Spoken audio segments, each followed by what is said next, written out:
Debrief starts now.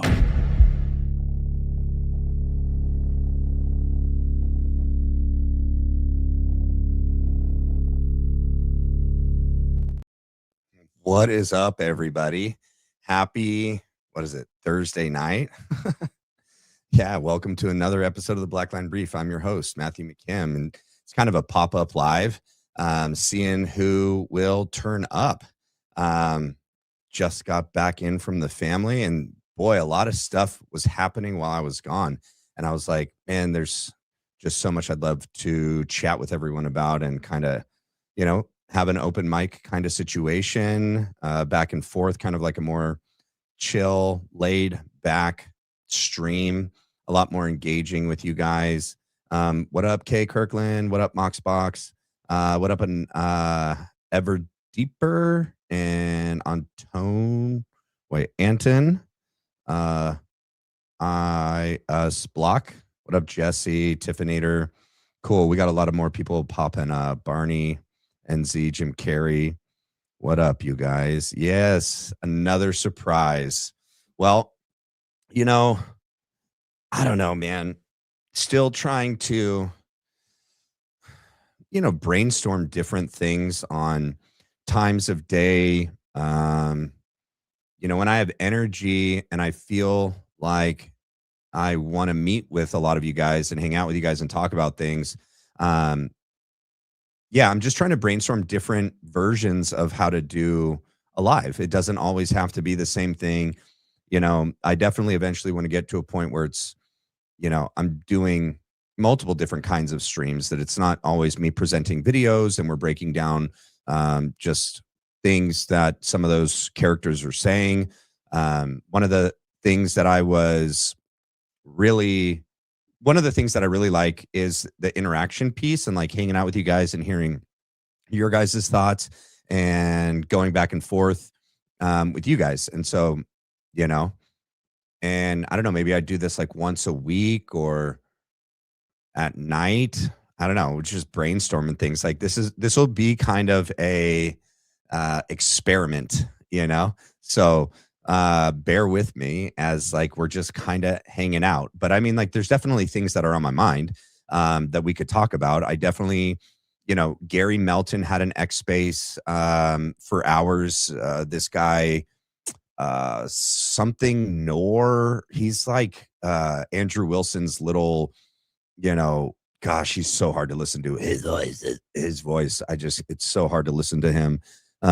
He was in an X space.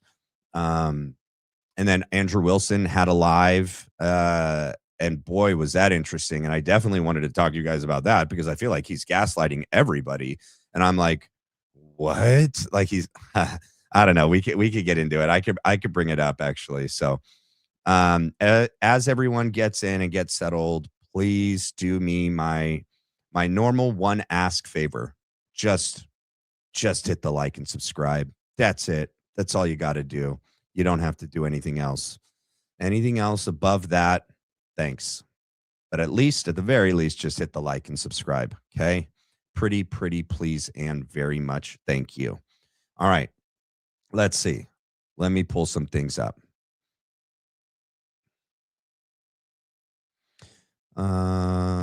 He's still dripping it out right now.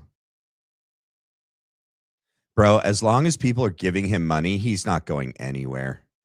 I can't believe he's made $6,000 on this live stream. Insane. Let me pause him. When you go to the Rumble account allows you to pause and rewind this guy. So, and put your kids to bed. Hopefully they're all in bed. What is it? It's 10:21 here.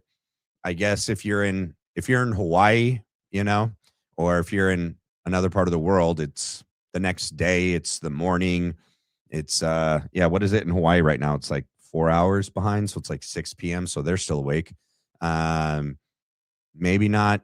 Maybe the late night shows. Like, I would love to do a late night show where it's like all the adults, just the adults, because I've always geared my content to be PG.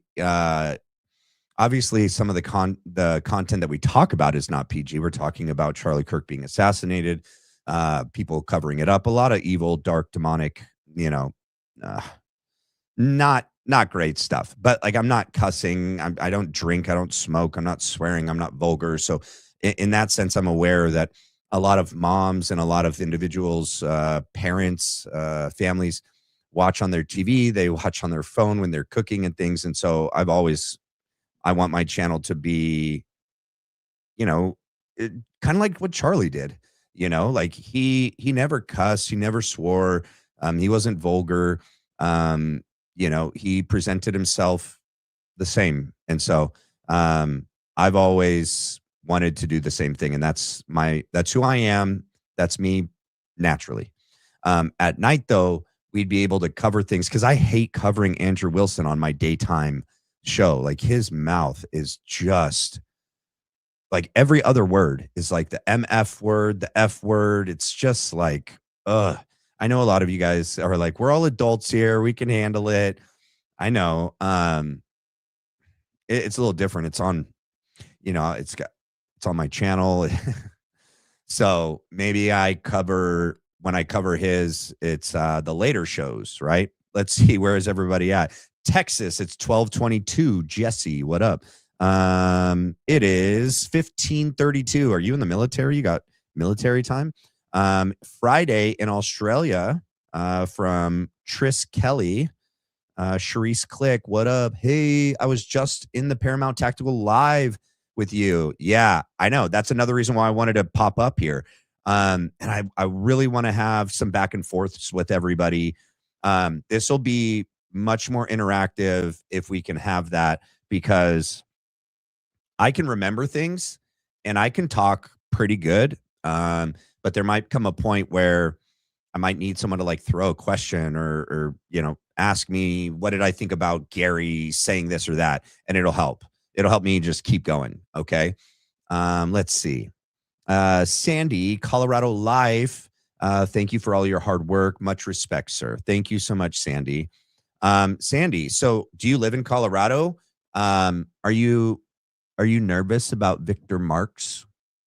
Maybe is he running for governor? It's governor, right? He's running for governor. Are you a wee bit nervous about Victor Marx becoming governor of Colorado, of the great state of Colorado?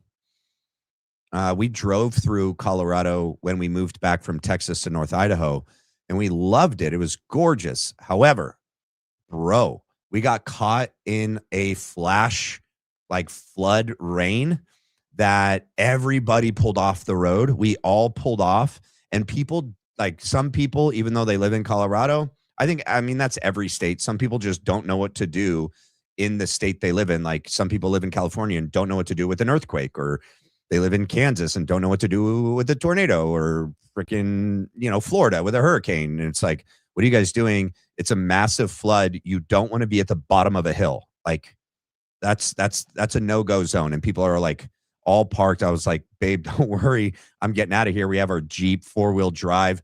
I'm mobbing to the top of this hill where we were safe, but it was sketchy. It sounded like rocks were falling on the window.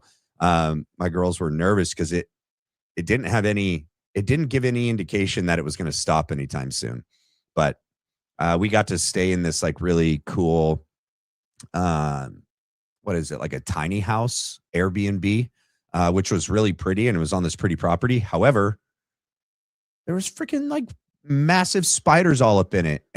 Like, they didn't clean it out. There was like gnarly spiders like all up inside of it. And like, the girls were afraid to sleep in this bed. And then I fell asleep in one bed, and I woke up, and there was like, cause it's a tiny house. So the roof is like, the ceiling is like right there. I like woke up, and there was like a massive spider right there. I was like, sweet. I just went back to sleep. I was like, if I don't mess with it, it's not going to mess with me. I don't think it did. I didn't wake up, with webs. I didn't wake up with any new powers or anything. So I don't think I got bit. I think I'm good. Thank you for the gift. Malad. Wait. Oh, I'm so bad at this. Malad just Meg. Let's see. It's like I'm really good at reading personalized license plates. I'm good at that. Not good at handles. I'm really not good at this. Is it Mala? Mala D? Justed? Meg? I don't know. That's how bad I am at this. Thank you for all those gifts. Thank you for those gifts. All right, let's see. All right, so yeah, in the Paramount tactical space, um, so many things of interest. So many things. And that's the other thing that I could always do too. I can pull up the X and let's see. Oh, there's no more good X spaces happening right now. Oh, dang it. But anyway, let me exit out of this real quick. Because if I leave X up, it'll just start talking all of a sudden. Is it space? I'm not going to. Okay, let me exit out of that. One of the things that Paramount Tactical was saying at the very end, this guy named Furman Files, he's just on X. He doesn't have like a YouTube channel, but he was like, hey, Gary, can I just get some clarification on something? And he's like, sure. What is it? And Furman was like, so about the comment you made on the Jeremy, well, I don't think he remembered that it came from Jeremy Boring, but it was the Jeremy Boring show that Gary was on. And he was like, so the live stream, were you watching a live stream on 910? You were live streaming Charlie Kirk and you were watching it live when he was killed? And he goes, honestly, man, that's like 11 months ago. And, some people just, when they say things like in the moment, I was like, I was reacting to it live. Everything was happening really fast. And, but then like looking back, no, I don't think I was watching it live. And he pretty much, and then he goes, honestly, everything was a blur. I like was up for like 3 days straight. When somebody talks like way too much, they just keep talking. Like when it's a simple yes or no answer, especially when his previous answer was yes, he watched a live stream. And then we never really got a good answer on that from him. And so it was good that this Furman circled back with him. And he gave a non-answer once again. Yeah, I said that. That's not really what I meant. I think what I meant was we were all watching it, like reacting to it live. Not to mention, I was up for like 3 days covering everything after that. And it all was just a big blur. Like, I don't remember. I honestly just don't remember. And Furman was like, and I'm so glad he did this. He was like, isn't it interesting that everyone that has said that at one point or another, when we push back on it with them and we're like, so were you watching it live? And they go, I don't know. I don't remember. Maybe. And Blake Neff at one point had mentioned that they were live streaming it. I think Terrell Farnsworth actually said that they were live streaming it to Candace early on. I think that's kind of where the awareness of a possible live stream came about because, that is where it came out because Candace was talking about why was Terrell Farnsworth even there? He's like never at events. I've looked back at like all the events. I've seen him at 2. I saw him at 1 years ago, and then I saw him at UVU. And that one of the reasons why supposedly Terrell was there was that they were doing a bunch of new things that day that they had never done. And one was that they were live streaming it back to headquarters. That's what Blake said. And that's what Terrell Farnsworth said to Candace Owens. And then we find out, Dana Laish said she was watching a live stream. All these other people said they were watching a live stream. And then when you press them on it, they're like, I don't know. And what's interesting is like two other people in the Paramount Tactical space like jumped in and were like, I was watching it live on Fox. Yeah. Fox News was live streaming it. And then another guy jumped in and he goes, I was watching it live in DC on like a major network. And I'm like, I don't, does any one of you remember that it was being live streamed on anything? Like anywhere? I don't. I don't remember it being like even like discussed that was that it was being televised. So I don't know. What up, Jim Carrey? Thanks for the late night live. Wait, thanks for the late night live. I'm baking sourdough bread. Okay. Thanks for telling me, Jim. You make that sourdough bread. Send some to my wife. She likes sourdough bread. I'm not a sourdough bread guy. I mean, okay, sourdough bread's not bad. It's not bad with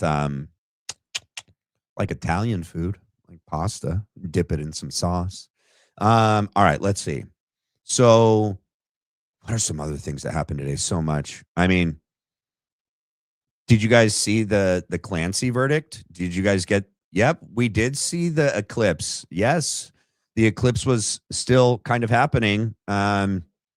We went out to the fair, and yep, we saw the eclipse. We didn't know it was the eclipse though. We were like, why does the moon look so weird? And we're like, maybe it's halfway behind the mountain because we live up in the mountains, and we're like the fair, and it was dark and we couldn't see him. Like maybe it's a cloud, but it looked bizarre. And then my wife looked it up later, and we're like, oh, there was an eclipse tonight. That makes sense. So yeah, the eclipse was beautiful. What up, Joshua Gibson? There was a verdict already. Well, no, I saw. Okay, hold on. Let's see. Oh, they're still deliberating. Okay, so they broke for the night. Because earlier there was a handle. I mean, there was a thumbnail and it was like Clancy verdict. And so let's see. Clancy verdict. Judge weighs Lindsay Clancy's psychosis defense after explosive trial. Yeah, that lady's creepy looking.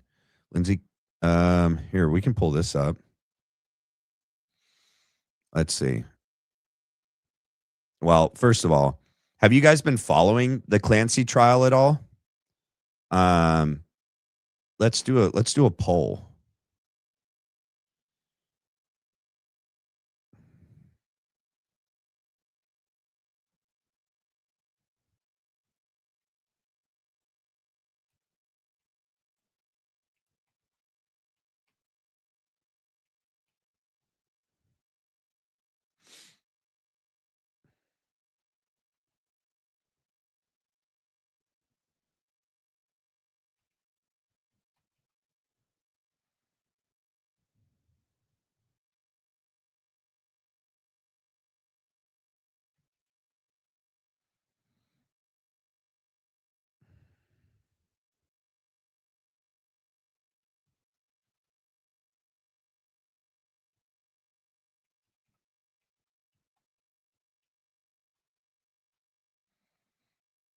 All right. Let's see. All right. So there is that. You guys, I just want to know where you guys land on all this. I'm watching it in real time. The poll. I always nerd out over eclipses. Eclipses are interesting, yeah. Husband needs to be metadated. Oh, like his phone. Guilty as the day is long. I did see that he remarried some lady that looks identical to the first. Oh, because like this actually happened like 3 years ago, right? And like obviously the trial just commenced like 2.5 weeks ago, 3 weeks ago, whenever it started. Wow, we're pretty split on this. I mean, okay, the majority say guilty right now. 40% say guilty. 10% say just straight up innocent. 13% say insanity. And then the higher one is insanity plus doctor's fault. So that's 31. So the top two right now is straight up guilty. And second, the runner up is insanity plus doctor's fault. This is a tough one. In this sense, okay, like it's not tough in the fact that she admitted it, and so she's guilty of that. Like, okay, we it's not like a whodunit.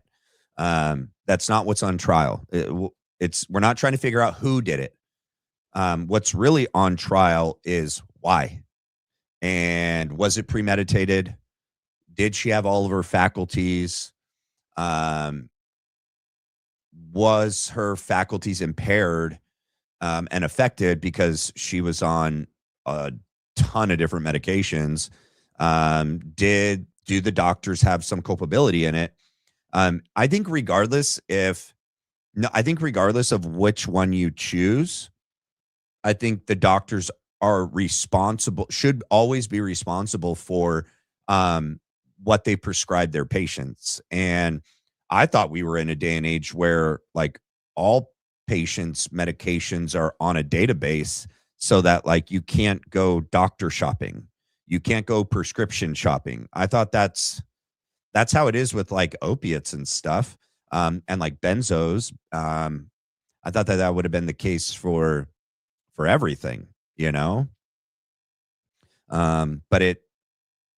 I guess they did not have a good tabs on what doctors prescribed what. Here's the other thing I will say before I read this real quick. Did he really? Hold up.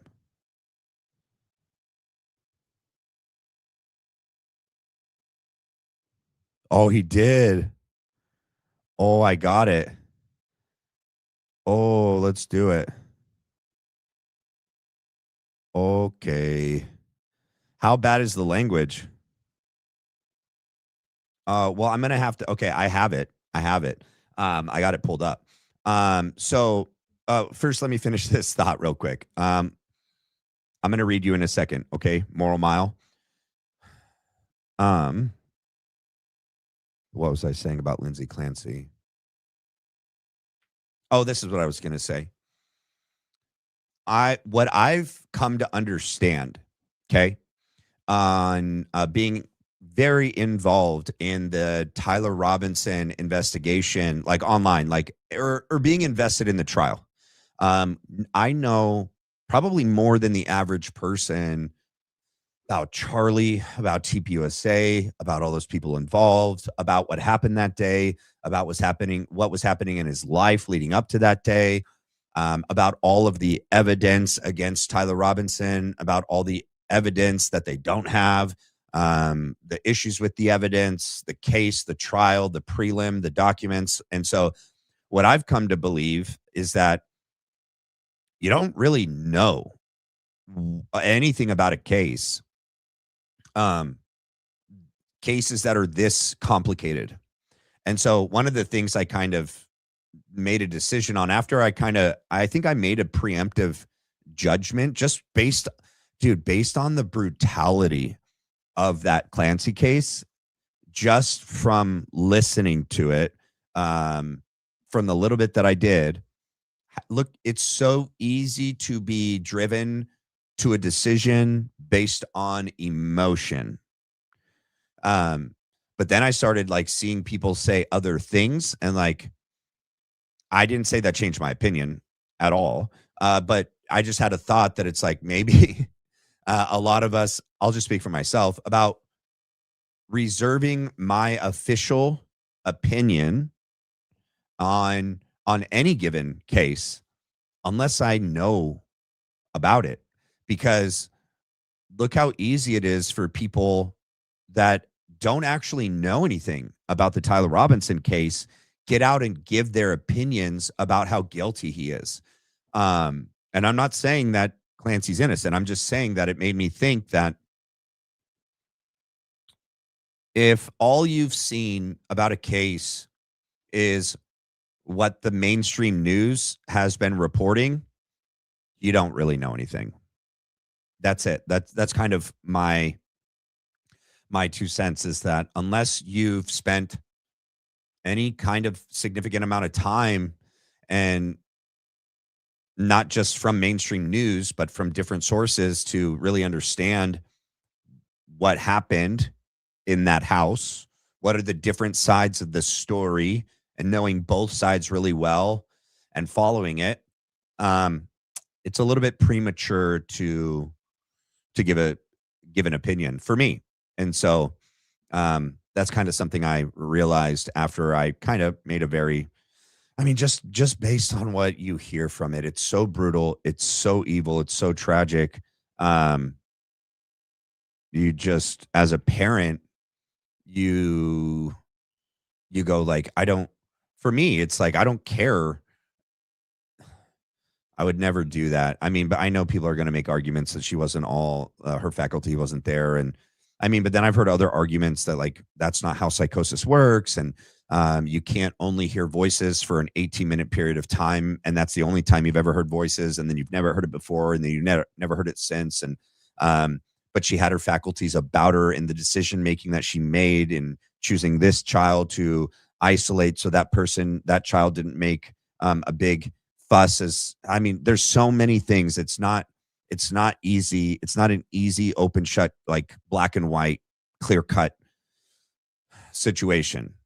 And I would say like none of these cases are. And so anyway, all right, that's my 2 cents about that. Hopefully everybody, let's see where we're at. Why do you think it was a huge mistake Candace made debating this guy? Even if she won, he's just a career opportunist. I agree with that. Yeah. Uh, you love spiders. They rarely bite. If anything, move them outside. Okay, Black Sunshine, I'll call you. Okay. I had a neighbor growing up. This guy had done a lot of psychedelics in his life, and he was a really nice guy. He was an adult man child because he had fried his brain. I mean, he was he had fried his brain. He was such a nice guy though, but he was just, yeah, he was forever affected by how much psychedelics he did. And he had a whole room. He lived with his parents. He was like an only child, and like was in his like 20s or 30s, and like lived at home with his parents, and his parents were really nice and stuff. Don't get me wrong. I forget his first name, but he had a whole room, and it was all tarantulas, like massive ones, deadly ones. And then he had cicadas, and then he had cicadas and like rare cockroaches. And he like had them in this room with like all these, terrariums and lights and everything. And he would get them out and hold them. And one of them he felt that he had bonded with them, and like that they each had their own personality, and built like a relationship with each one. And one of them that was like his fondest one was the most deadly. And it was the most aggressive. But he felt that he had such a good rapport with this spider that only he could hold it. Well, one time it crawled up his arm and bit him in the armpit, and he almost died. And he continued to hold the spider. He was in the hospital for a long time. And then when he got out, he went home. And I was like, bro, are you done with your spiders now? Like, you just almost died. You were like paralyzed. It's like really bad. And he's like, nah. What he said was, no, I had done something, not me, him. when he was holding the spider that scared the spider and made the spider feel threatened. And then the spider reacted out of fear and bit him in self-defense. I was like, yeah, but you almost died. Maybe don't do that again. He's like, no. I won't scare it again. I'm like, okay, I'll pass. Black Line, thank you for being a force for truth. What do you think about the new Discord warrant? Only available via Andrea Burkhart. The messages of interest were referenced in 913 New York Times article. No confession mentioned. Yeah. This just came out. It's on her Substack. It's on Andrea Burkhart's Substack. I think it's weird that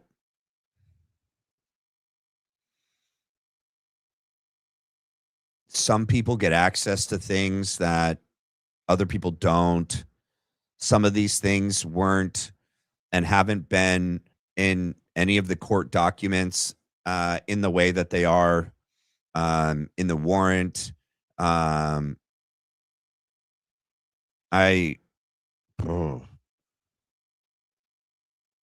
mean, I think it makes me question everything more. You know, not that I don't think I could have, not that I thought I could have questioned it anymore. But yeah. Let's see.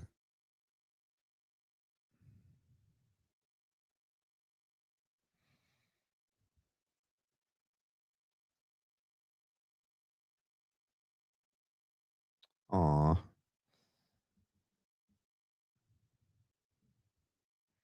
Yeah, I mean, I agree. So that big pharma is bad. Uh yes, there are some medications that definitely help people. I mean, but just as a whole, big pharma is bad, in my opinion. Um, yeah, overall, just their method, their practices. I think it's just big pharma is really bad, and I think that was the point in which Candace was when she made that tweet that she made regarding Clancy. I think it had more to do with big pharma than it did to do with Clancy. But um, yeah, I'd love to see the search warrant. I haven't seen it. I don't know if you could take. Did you see it? Um, don't you have to pay to be to? Don't you have to subscribe to Andrea Burkhart's Substack to see what she releases? I don't know if it was posted anywhere on X. Let's see if I could pull this up. Let's see.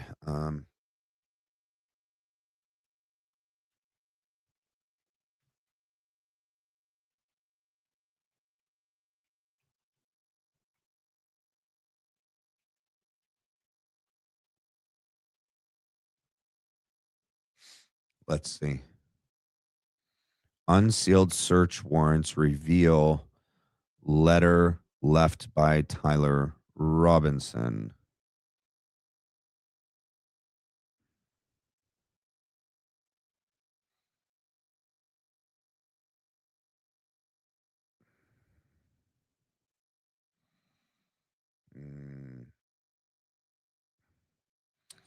I had the opportunity to take out Charlie Kirk and I took it. Unsealed search warrants reveal letter left by Tyler Robinson.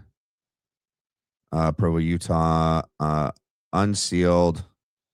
Oh, I don't know what these videos. I'll read it. I don't know what some of these commercials are going to show. Okay, it says charges are allegations only. All arrested persons are presumed innocent unless and until proven guilty beyond a reasonable doubt.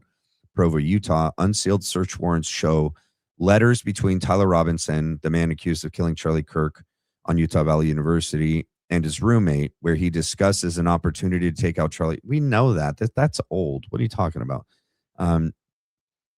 Kirk proceedings for Tyler Robinson, man accused of killing. How old is that? Hold on, let me go back. Why is that the first thing that popped up? That says April 9th. Get out of here with that. I should have read that before I clicked on it.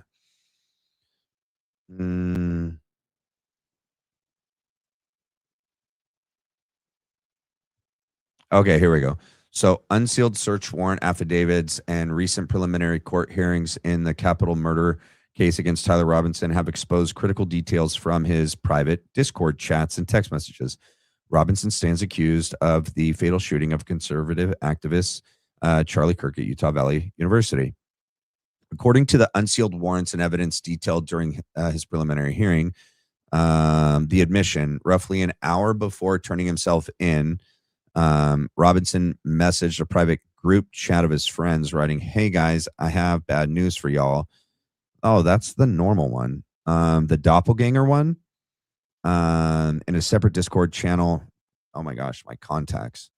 In a separate Discord channel earlier that day, friends posted the FBI's person of interest photos, noting that they looked exactly like him. Robinson jokingly responded, "That is my doppelganger. I was trying to get him in trouble and bantered about splitting the reward money if they turned him in." Platform findings: Discord cooperated with the FBI, providing the logs to the authorities. A company spokesperson noted that while Robinson sent these post-shooting messages, their internal investigation found no evidence that he used Discord to plan the assassination. We know that. Accompanying text messages and evidence, the unsealed search warrants also revealed a frantic text exchange between Robinson and his roommate partner Lance Twiggs, which occurred while Robinson was on the run. The note: Robinson sent a text telling Twiggs to drop what you're doing, look under the keyboard. We know about that. All right, this isn't it. Maybe if one of you guys, these are old. If one of you have access to that Discord or to that search warrant, you can fill me in. Yeah, he never talked politics. Yeah, I know. And he never said Charlie Kirk's name. All right, let's hop over to this because, oops, I got to add it to the screen. All right, so, but I got to find the part where he was.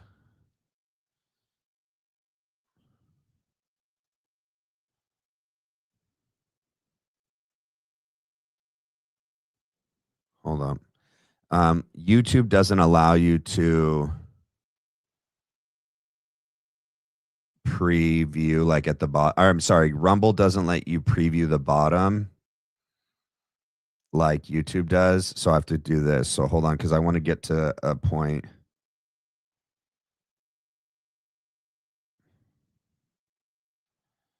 All right, so here's his DD213. Or no, that's not his DD213, but it's one of his records.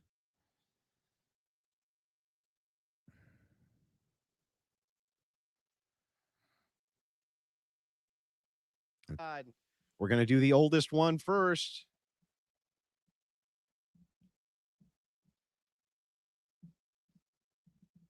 Let's start with the first claim. The FFL.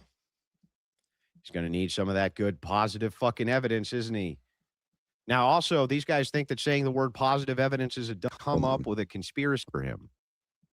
All right, hold on. I'm trying to find the part where. Okay, so we'll start right here. Processing for their fucking NGOs. It's no wonder I have a target on my back. Who's more low IQ, Brian Shapiro, Jake Shields, or, oh, come on, man. Can't answer that. Appreciate you, Andrew. Thank you. Are you surprised Candace is defending Lindsay Clancy? Not even a little bit. Not even a little bit. This guy's Here's where all of this originates from. All right, so he's going to lay out where he says the stolen valor claims originated from. However, he is he's a dishonest person. And I got to find out at what point I was in the stream when he actually tells the story of everything, because that was the part that I really want you guys to hear. When I was listening to it on YouTube, he has it to where you cannot pause, play, rewind. So there was like no timestamp. Oh, it's late. So my contacts are drying up. So I had to put contacts, drops in.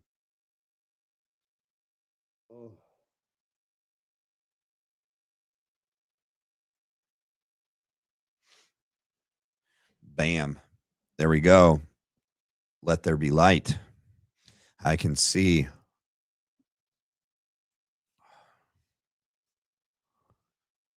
All right. So I might have to jump around a little to find the right spot. All right. So let's just, and bear with me. It's going to be freaking foul language. Late night. Late night. We're all adults. So buckle up.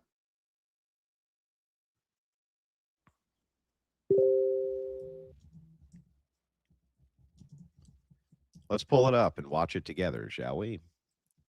Most ridiculous fucking thing I've ever seen. We'll go through it together.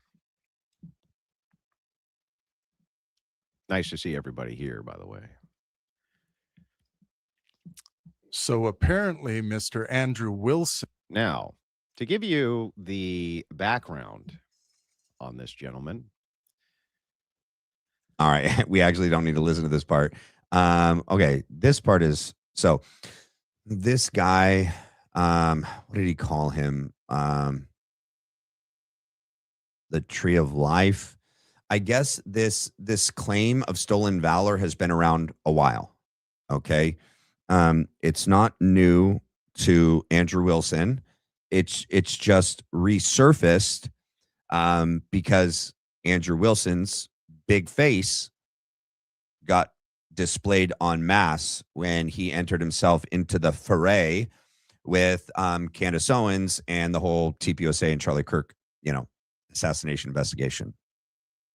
I'll tell you this. Misrepresenting your service is a form of stolen valor. It is. He's going to downplay what he did. He's also going to make excuses for what his wife did. If you never graduated boot camp, you were never in the Marine. You were never in the Army. You weren't. I'm sorry. If you don't make it past boot camp, when someone asks you, did you serve? You can't say yes. You can't. You never received, like for me in the Marine Corps, you never received the Eagle, Globe, and Anchor. You never became a Marine. Your actual service didn't start yet, because the whole first year you can still you can get kicked out at any time, but there's a whole thing called failing to adapt, where people just can suck at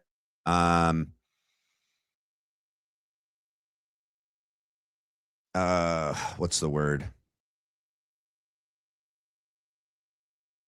Not evolving, at accepting. That's not even the right word. I can't think of the right word. I don't know why. But becoming transitioning into this new life and, fitting into this new life. I don't know why my words right now. And so you can get kicked out for failing to adapt. You can get kicked out for lots of reasons throughout your entire service. But in the first year, you pretty much, you'll get kicked out, but you don't get an honorable discharge. You don't get a dishonorable discharge. You never served. So it's just like you never served. You're not going to have a service record. You're not going to get any benefits. You basically, your contract gets voided. Okay. One of the things, so believe it or not, so let me put this on the thing real quick. For those of you that were never in the service, a couple things happen when you sign up. All right. When you sign up, you pick your MOS, and it's a little different for every branch, but I'll just speak from my personal experience in the Marine Corps. You go to a recruiting office. All right. You select an MOS, but then you still have to go take your ASVAB. Your ASVAB is what will qualify you for different levels of MOS, because some MOS you don't need a good ASVAB score. All right. Lower ASVAB score, you can pretty much be infantry. You can be infantry and a couple other MOSs where you don't have to be smart. Okay. Because the last thing they want to do is waste time, money, and energy sending someone to, and they have statistics on all of this. So they know, just based on, past experience, like if people relatively have this ASVAB score, they don't graduate and succeed in these MOSs. Okay. And so you have a lower ASVAB score, you go to infantry. Okay. Anyway, your ASVAB score will qualify you and disqualify you for certain MOSs. And so sometimes you can pick it before, but there's really no point, because until you take your ASVAB, you don't even know what you qualify for. All right. And so after you take your ASVAB and you find out your score, then you can really sit down with your recruiter and choose your MOS. And then once you do that, right, you have to do all this you have to do paperwork. Some people, depending on their age, you have to have, some people can be under 18 if they're 17, but they have to have parent signature, a GED, high school diploma. You can't have, it depends on the time in which you're signing up. There's different regulations. You can get different waivers depending on the time in which you serve. Like back during, Iraq and Afghanistan, the bar was a lot lower. But you can get waivers if you popped on a drug test, or you have something in your criminal history, as long as it's not a major issue. Once you have all that paperwork all squared away, you have your MOS, you did, sign, you got it, your paperwork signed, your contract signed, you already took your ASVAB. Well, then you have to start the process of selecting the date in which you're going to go to boot camp. And then based on the date selection that you pick, now you have to do a whole nother process where you have to go to MEPS. And MEPS is where they find out that you're physically fit to go, that you go through all sorts of tests to find out if you're flat-footed, and you get x-rays, and you do all these things to make sure. It's actually not easy. You have to be a pretty relatively healthy specimen to make it into the military. If you have any pre-existing conditions, because one of the things that you can get when you're out is a VA rating, and then the government has to pay you the rest of your life. It's like a life insurance. If you have a pre-existing condition, they're not going to let you in. Okay. For most things. I mean, sometimes you can get waivers on things, but not with major things. So then once all that's done, you get cleared away, because there's no way you go to boot camp if you have a pre-existing condition, and then you get to boot camp and then they find out you have an issue that you've had. You have this condition that they say, oh, you've had this forever. And it's okay, you go to MEPS, they do all sorts of tests on you. Then your first week, it's called receiving. Your first week in boot camp is receiving, and you do all sorts of medical things. You're doing physicals again. They're doing dental records. They're taking out wisdom teeth. The whole week of receiving before you even drop in your platoon is doing catching you up to speed on all your medical stuff that needs to be done. You're getting shots, you're all sorts of stuff. It's a whole week of receiving. It's also when during that week, they have this moment of truth. And this is in the Marine Corps, at least, right? You're signing your contracts. It's and it's the last moment. They have this moment. It's called the moment of truth. If you have lied about something, if you've lied about something in your past, and they also just want to see if, because they're going to make you do another drug test, and then they scare you and they're we're doing a different kind of drug test where we can find out everything that you've ever done. And some of this is a blur because they keep you up for 5 days. But I just remember because like you have to like stand outside. I don't remember if it's like a staff sergeant, but it's, you know, it's some level. You got to pound on the hatch and you go in, and some people, they get kicked out before they even start because they go in there and they spill the beans on something. Most of the time you just keep your mouth shut, sign the paperwork and move on. It's just like, I don't know. I think it's a fear tactic. I don't know. I never said anything, but anyway, once you're past that and then you drop into your platoon, and you start training. If you get injured while you're in, and he said, so there's so many things wrong with his story. This is what I don't understand. He said he served for about a year.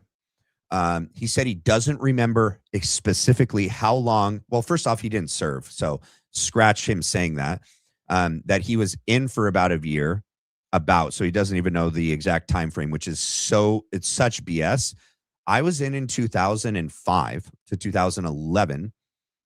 That's 20 years ago to, 19. I can't do the math. It's a long time ago. I remember exactly when I went in. I remember what day it was. I remember the hotel that I stayed in the night before they came and pick you up in a van and they take you down there. I remember what day I graduated. I mean, like, you just remember everything. It's like, I don't know what to tell you. Like, people that are in the military, they just know all the dates. They know exactly how long they served to the day.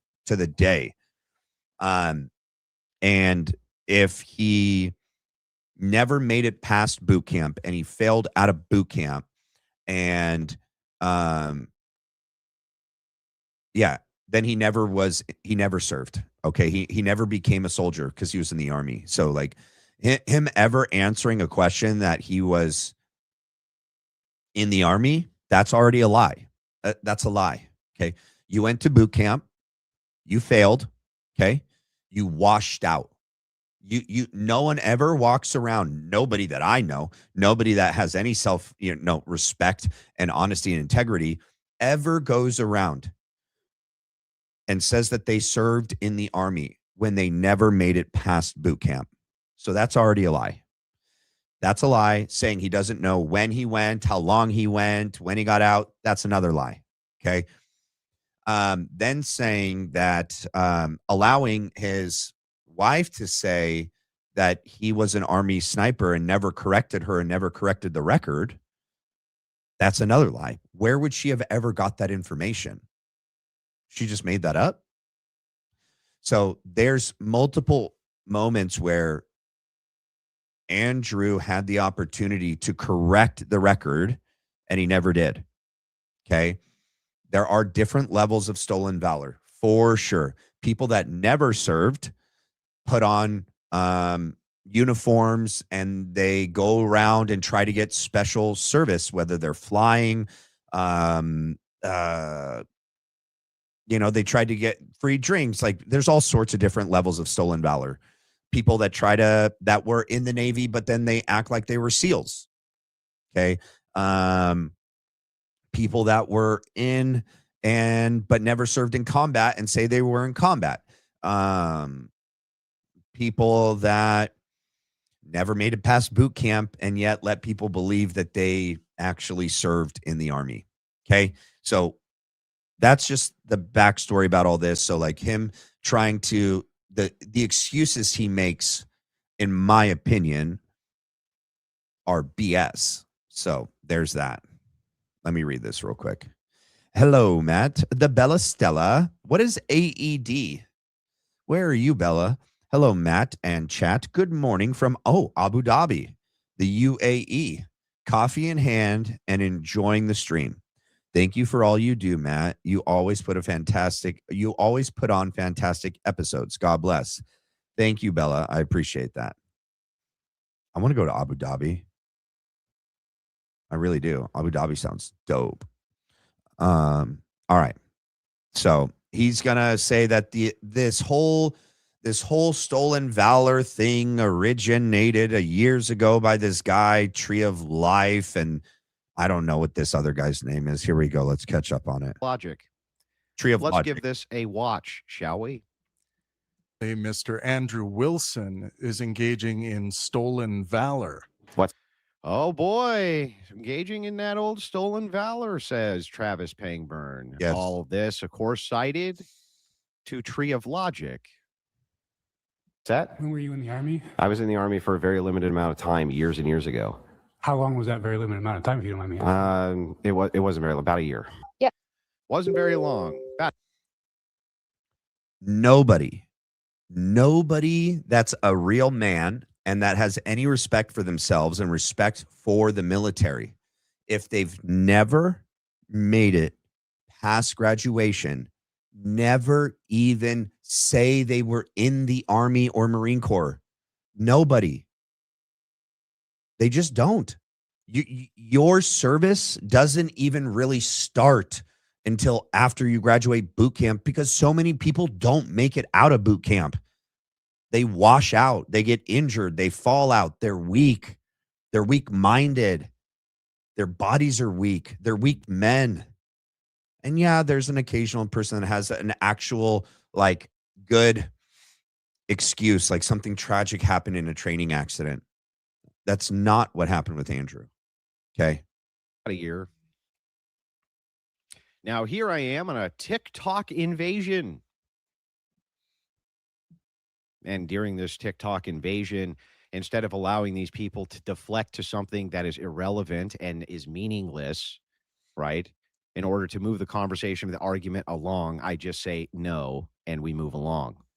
So because he says this question had nothing to do with the argument, so just in order to move the question, the conversation and the argument along, he just answered no. Well, here's the other thing, though. In this TikTok live or whatever he called this, there's an actual veteran. And so when he was on the whatever podcast, he's in front of a liberal lady and a liberal dude who don't probably know the ins and outs and can't. Other vets are going to be able to tell when someone is lying about their service or their lack of service. And it's my opinion that that's why he answered the way he did. And he's misrepresenting that right now and saying that, no, it just had nothing to do with anything. And I didn't want to get bogged down in this. So I just answered no to move it along. So did you serve, Andrew? I did not, no. Before these scams. Irrelevant It's to not. the argument, and so there was no reason to bog it down. This was an argument about whether or not people should vote based around service or not service. For someone that is attacking Mitch Snow, okay, and Stu Peters and all these other people and saying that their past matters, that they all used to be leftists or liberals or not Christian, and that the claim that Mitch Snow was never there and he never saw who he said he saw, and that he's everything about his past gets brought up as a way to discredit who he is. So at least be consistent, dude. I mean, for me, if someone is claiming they were in the service and they weren't, they're allowing their wife to claim, because there is a level of respect, admiration, and honor and prestige for men and women that served in the military. And it goes up the more, like snipers. I'm not going to say like the harder the job is, but like there's certain levels that are like higher, like you are like a high officer, like, whoa, okay, like you were a general, like, whoa, oh, you were special forces, you were an Army sniper, you were a Marine sniper, like, whoa, okay, like there is this level of prestige and honor and respect when you claim a certain thing. And so, and it's rightfully so for those that have earned that, okay, that title and that respect and that honor. And then for people to allow their partners and significant others to go around telling people that, their husband knows what he's talking about because he was an Army sniper, and he doesn't correct the record ever, doesn't correct her, and says like, oh yeah, that was just a colloquial. It was just a colloquial thing she was saying. She was just saying blah, blah, blah, blah, blah. That's the thing. Like every time these people get caught in something, they never just own up to it, right? It was, oh no, I said yes there because I was in. No, you weren't. You didn't make it past boot camp. It doesn't count. And then, oh, he said no here because he just wanted the conversation to go along. Oh, his wife didn't know what she was talking about. And she was just colloquially saying it. Okay. Cameras cry about me taking this out of context. Here's the full context. And that's pretty much independent of intelligence. They seem to be joining the Army based around patriotism, the ability to get paid, the ability to do things like that. What's that? When were you in the Army? I was in the Army for a very limited amount of time, years and years ago. I was in the Army for a very limited amount of time, years and years ago. How long was that very limited amount of time, if you don't mind me asking? This is off the top of my head because it was 20 fucking years ago. It doesn't matter, bro. So this is the thing about him. Okay. I know exactly when I signed my papers. I signed my papers to go to boot camp on my birthday, August 5th, 2005. I was in a delayed entry program because I had two buddies that were supposed to go with me. We were all going to go together. But they popped on their drug tests. And so I was the only one that went. And I went December 5th, 2005. And I graduated March 1st, 2006. And it was either March 1st. And I, went on leave for 14 days and got to go to my recruiter station and check in. Then I went to MCT for 21 days. I had a night off. I got to sleep at my house because I lived in Oceanside, and MCT is in Camp Pendleton. And then I flew out to my school in San Angelo, Texas, directly after that. And I was there for 3 months. And then you can take a little leave if you want. And then you check into your duty station. And mine was back at Camp Pendleton. I was eventually medically separated on January 31st, 2011, with a complete honorable discharge and medical retirement and separation because of all the injuries I sustained while I was in the Marine Corps.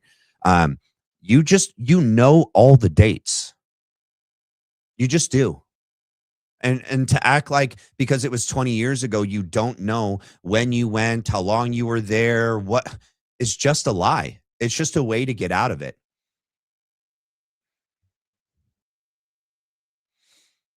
It wasn't very long, about a year. About a year. So what happened? Well, it doesn't matter what happened. Oh, but we're talking about service, man. What about it? So you want to disenfranchise people? Just people prying for information, right? As is very typified.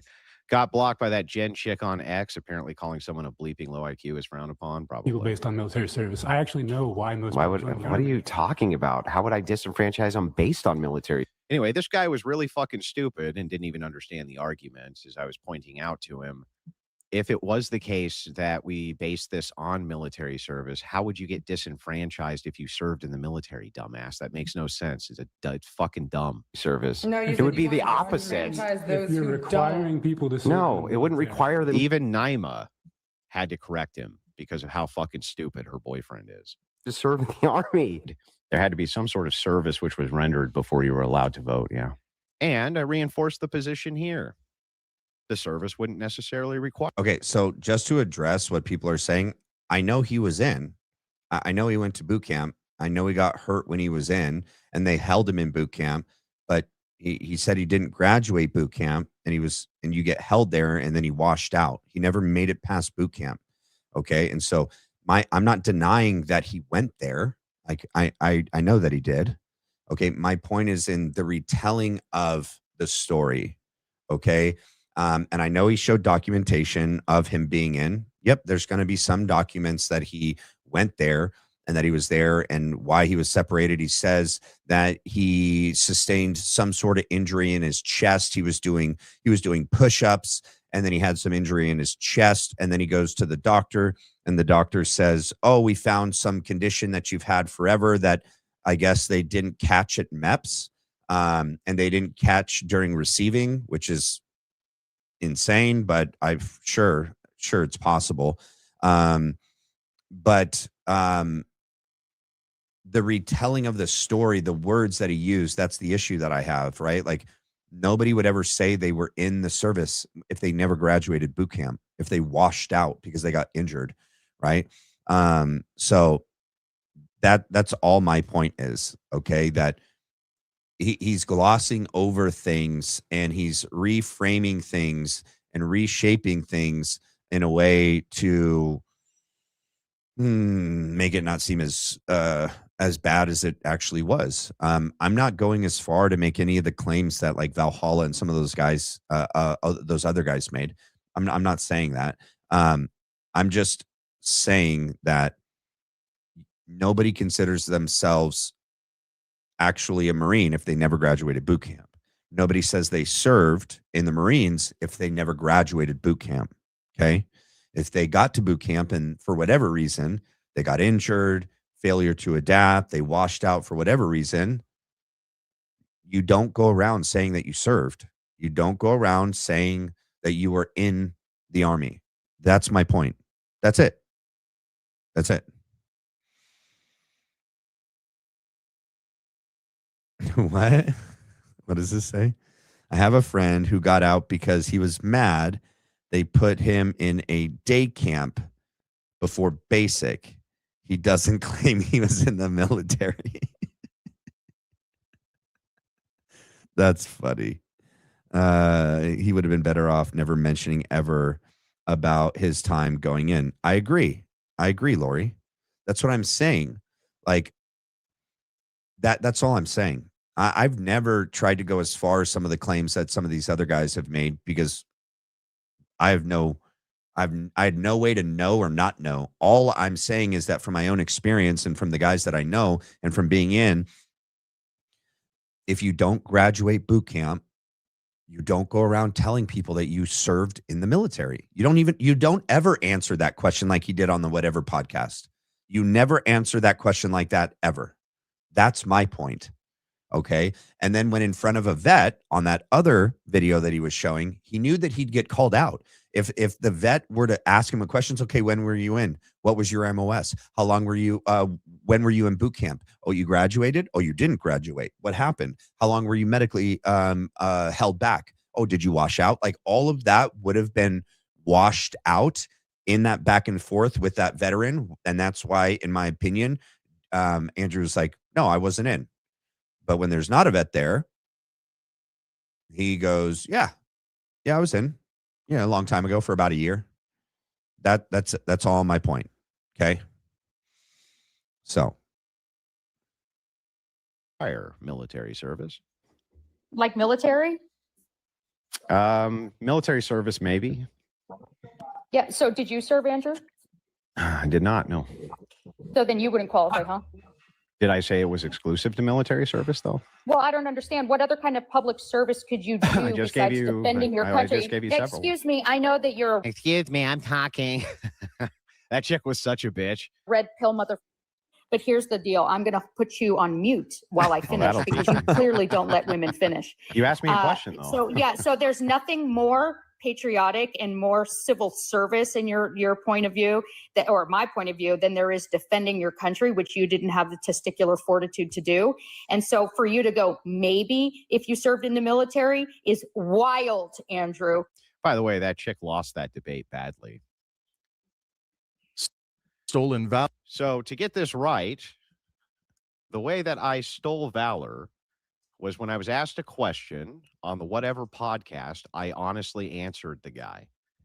And when I was doing a TikTok invasion where I go in under a pseudonym because otherwise I can't get these people to talk to me at all, I told them I basically to move the conversation along.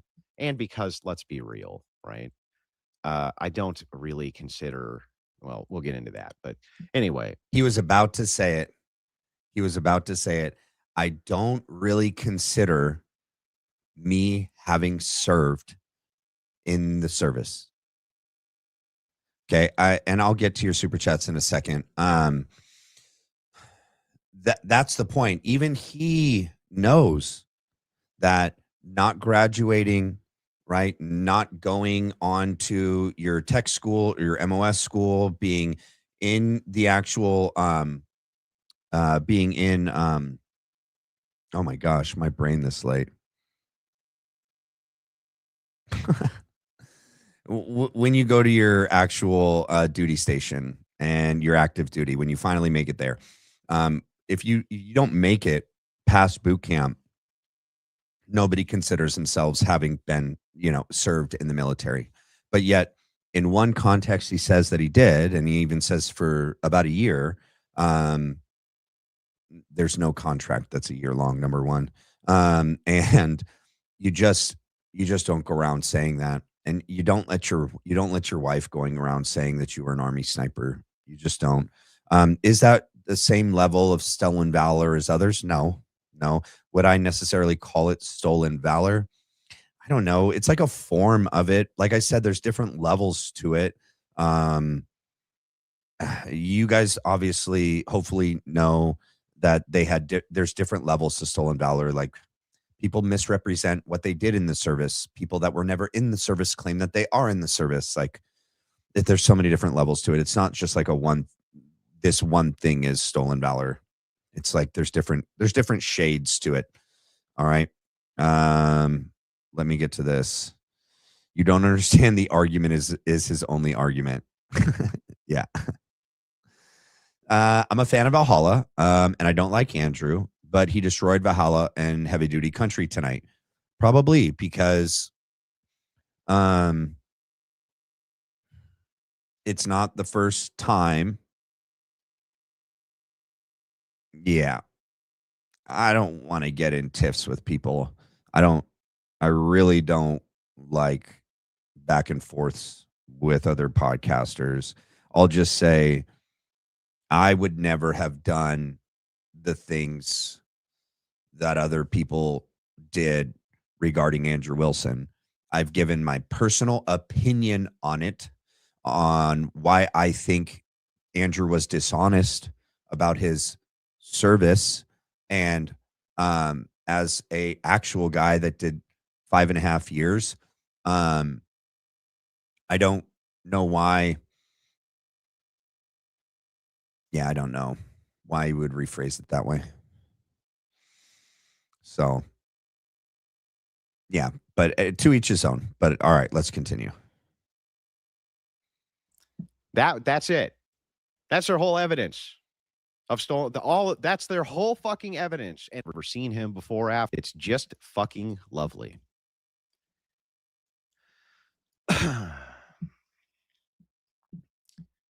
This is a DM set back and forth that I'm about to read to you. With new debaters on our stage, we typically start low for a fee for the first event to gauge the person. Oh, he's talking about doing the debate with that one guy. Hold on, I want to get to the part where he talks about his actual. Oh, this is about doing the debate with that weird guy. Agrees to be bound. All right, this is about the debate that has nothing to do with. So I contacted my buddy James at Modern Day Debate. All right, that's still about the debate. It doesn't let me preview the bottom. Did not release whatever this quote records review was that he sent off for. Yeah, and I don't know why Valhalla did that. I don't agree that he should use his connections to claim something that, but I don't know if he did do the records release or not. I have no idea. Andrew owned. He's going to need to see some positive fucking evidence. There's positive. Okay, that's his FFL. Yeah, I never doubted that he had an FFL. I never doubted that he was an NRA instructor. I never doubted that he was a gunsmith. I don't think that he was a very good one, though. I mean, he misrepresented ammunition and called it frangible, and said incorrect things about the rounds when he was debating Candace Owens. Could it have been an accident? Yeah, things happen when you're live. You can mess words up. Candace has done it. I've done it. Barron's done it. Everyone can mess things up. It doesn't mean he really didn't know. Maybe he didn't know the difference, but I never doubted that he had an FFL and that he was an NRA instructor. The only thing that I had an opinion on was that I think he misrepresented what he didn't do in the service. That's it.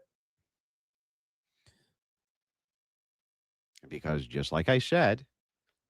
Oh, here, let's back up. This is his military stuff. Hold on. Oh, what's this say? Oh, wow. Hang on. Oh, it's a fucking FFL. Okay, oh, my is issue owned. 3.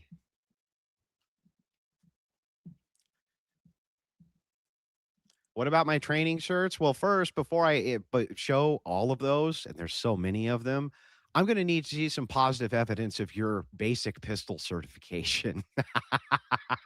Valhalla, I want to see some positive evidence of how long you've been an instructor now. You got to put up or shut up now, buddy.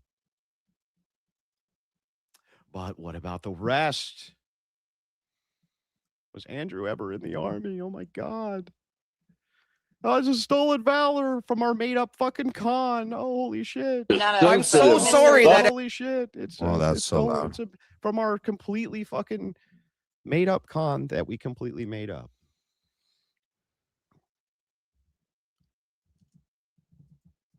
Well, let's take a look, shall we?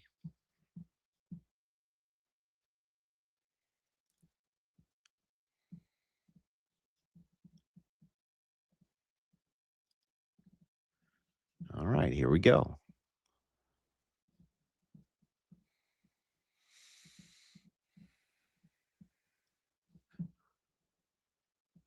Bam. National Guard Bureau report of separation and record of service.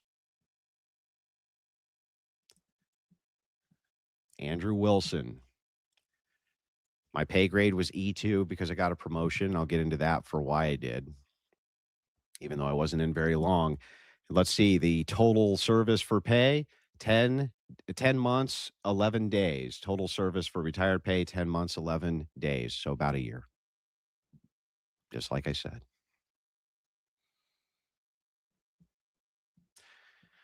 What was the reason, though, for the separation, Andrew? What was his dishonorable discharge? It was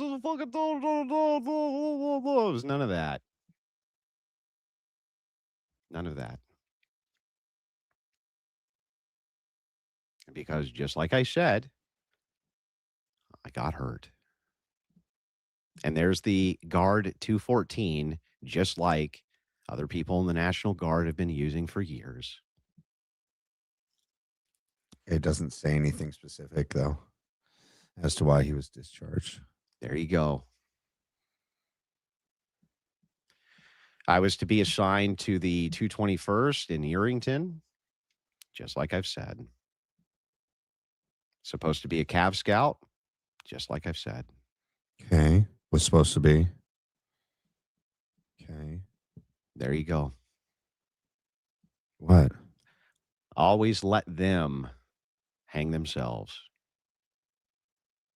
Failure to meet medical procurement standards. So authority and reason. NGR, failure to meet medical procurement standards.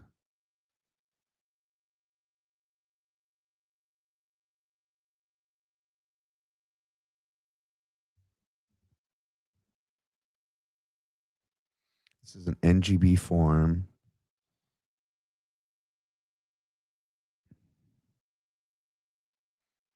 Right. So he never got a DD 214 because he never served. Okay. Yeah. So this is just like, all right.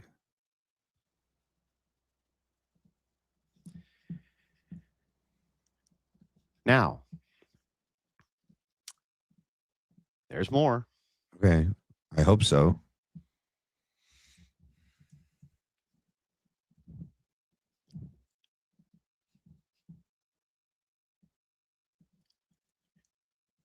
Here's my official discharge papers as well.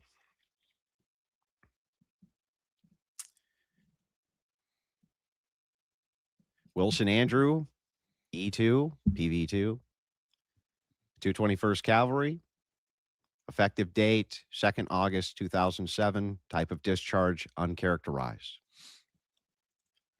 They actually put a code in the former page, and I'll explain to you guys exactly what happened to me. Go back. I'm going to pause it so I can see it. Let's see. Nevada Military Department, Office of the... I can't see that. Some of the writing is really bad. Non-commissioned officer evaluation report will be accomplished if qualified under the provisions of and forwarded to no later than 30 days.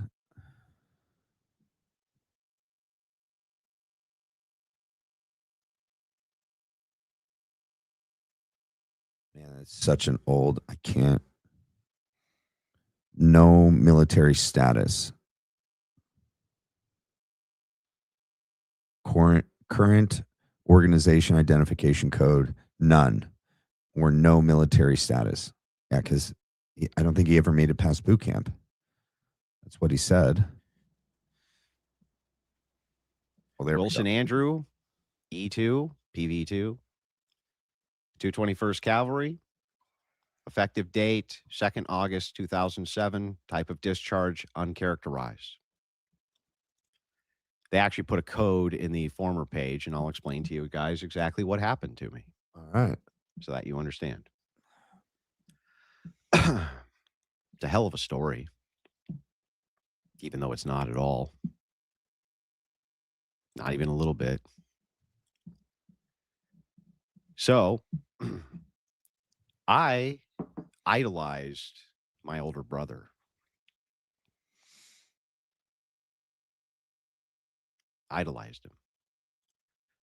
He joined the Army a couple of years before I did, and he was sent to Fort Sill, Oklahoma.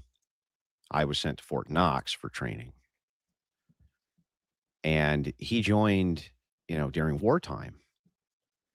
And there's a long tradition of my family of people doing that.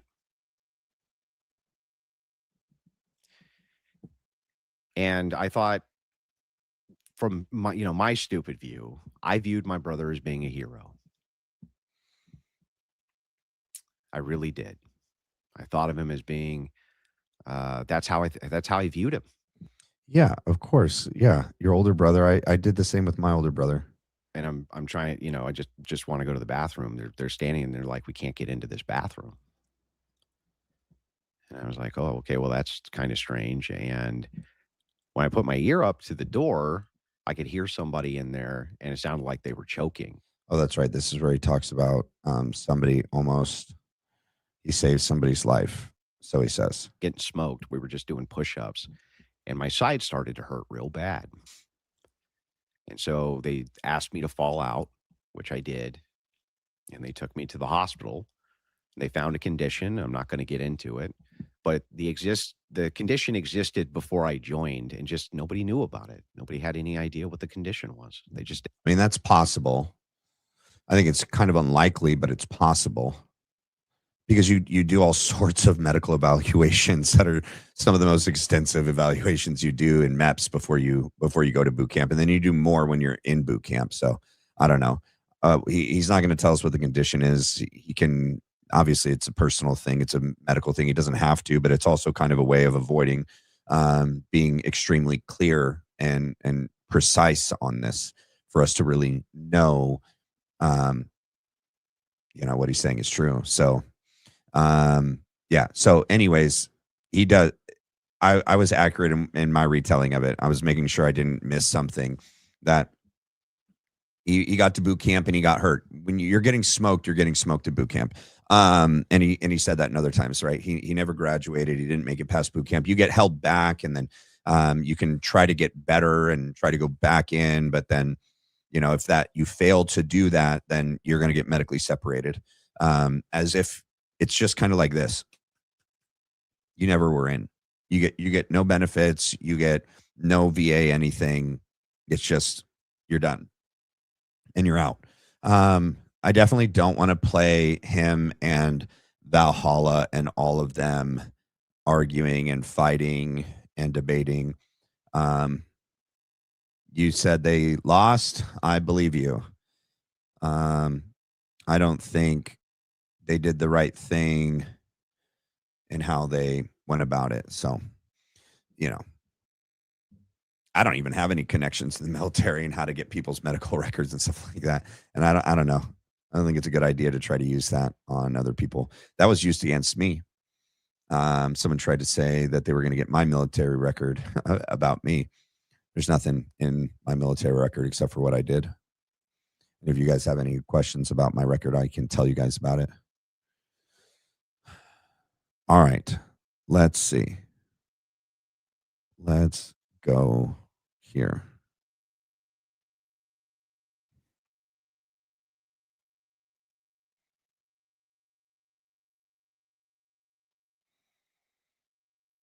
I hit login. Is it not logging in? Give me a second. It's thinking. It's thinking. Oh, some good news. Tomorrow night at 7 p.m. Pacific Standard Time, Stu Peters is coming on the show. It's locked in. We confirmed it. 10 p.m. Eastern, 7 p.m. Pacific Standard Time. Okay. Stu Peters will be here. What's this? Chats with Charlie.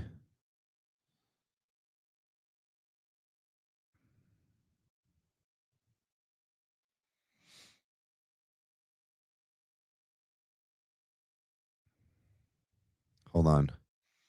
Oh, this is cool looking. We have a lot of unique stuff on the Charlie Kirk exclusive website, which is really awesome to share with you guys. So we can look at this, but let me make sure I'm caught up on everything. All right, I'm caught up on that. Let's see. Yeah, so I agree with this. Yes, that's what I.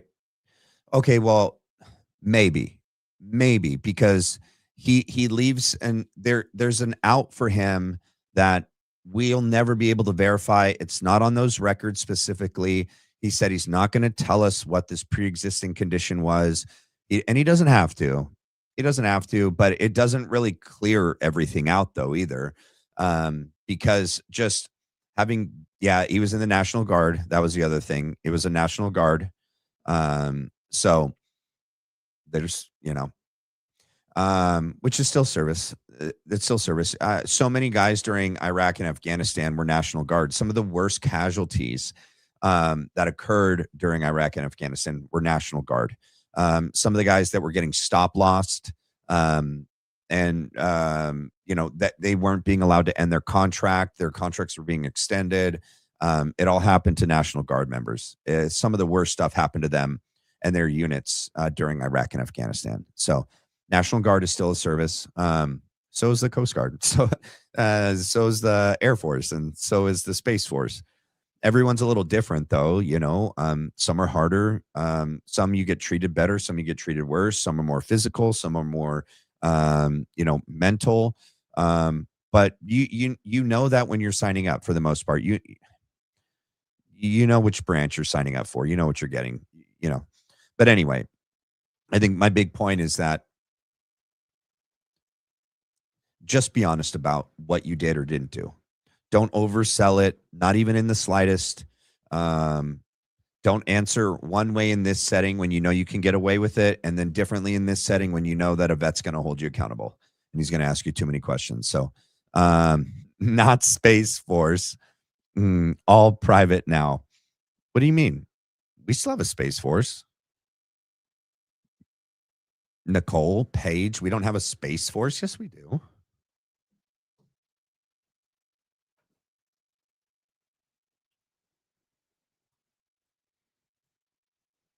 Yes, we do.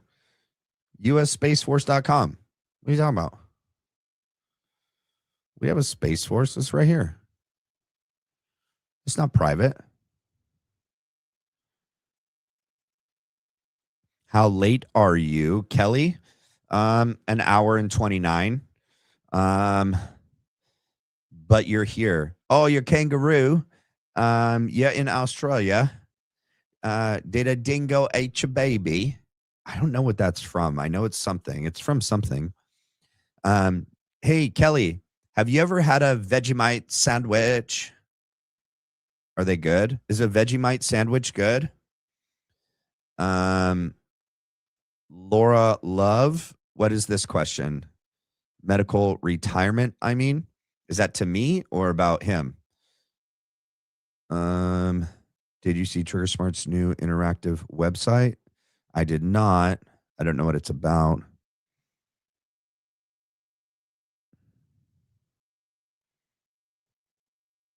Oh, thank you, Lori.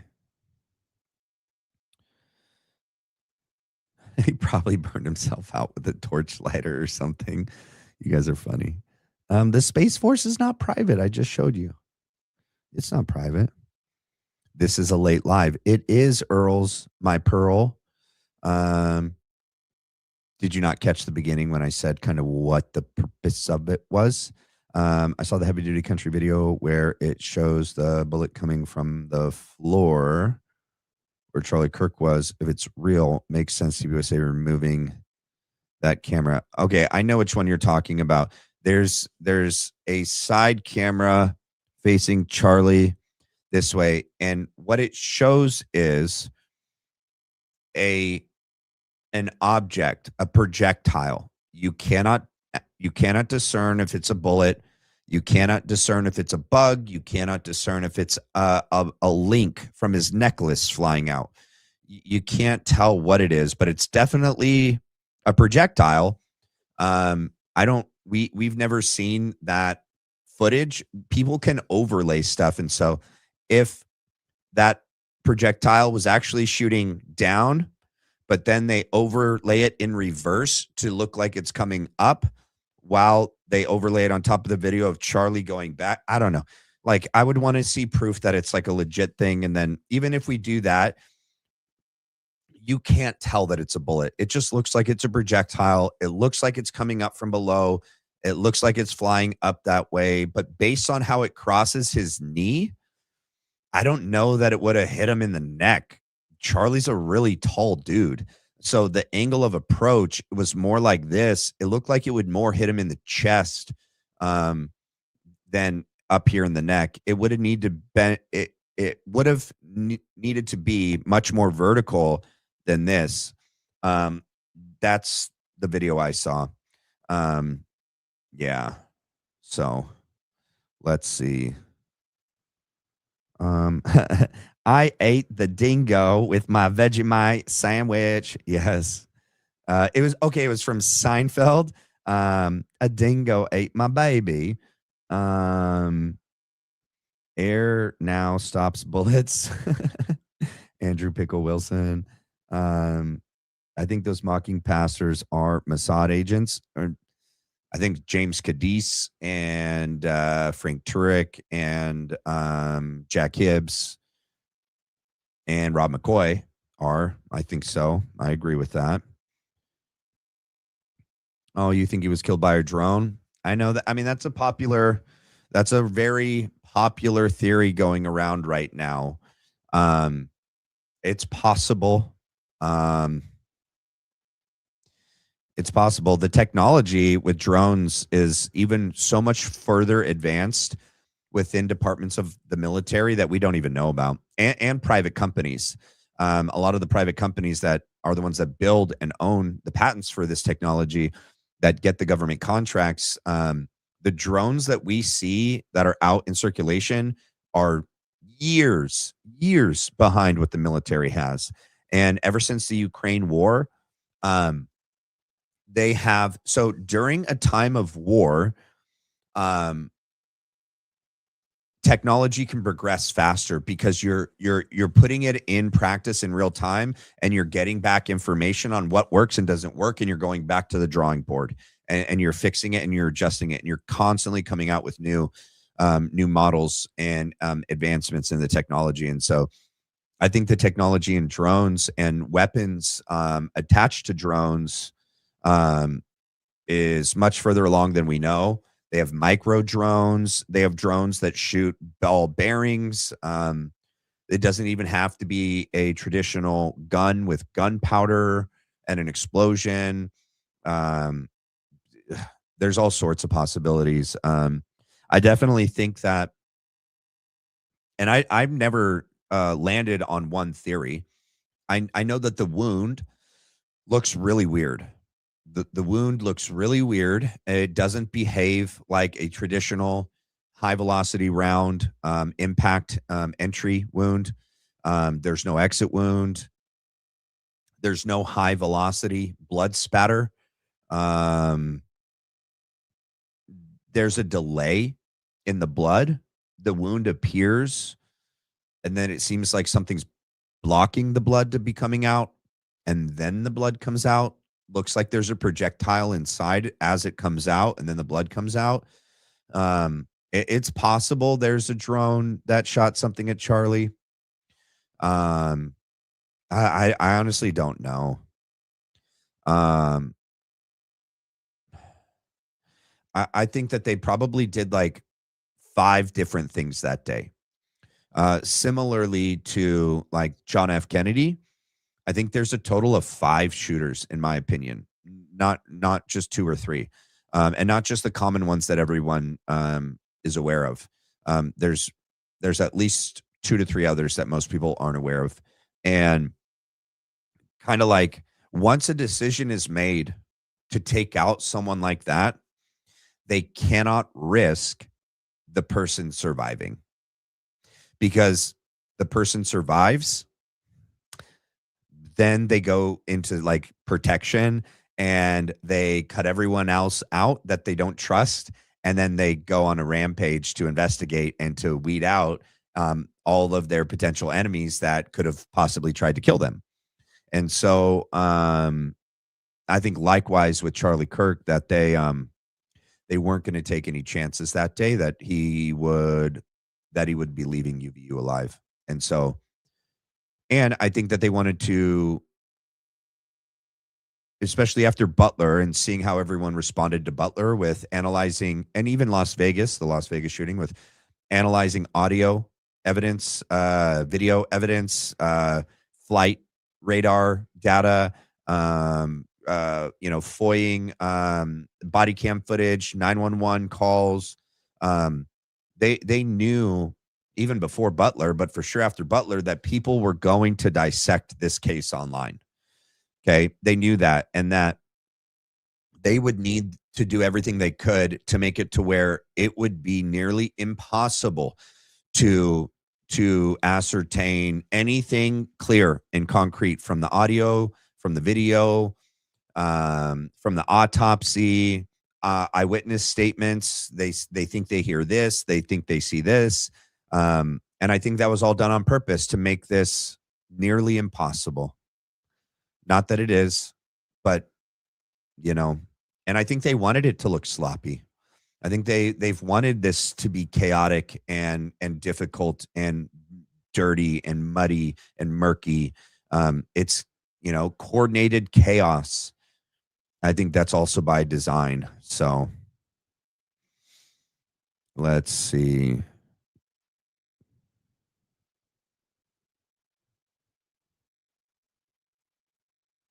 Oh, I'm so far behind in the chat. I got to scroll all the way down to the bottom. Vegas was so sloppy. Yes, it was. It's a real story, but the line, maybe the dingo ate your baby, from Seinfeld is what put it into pop culture. Okay.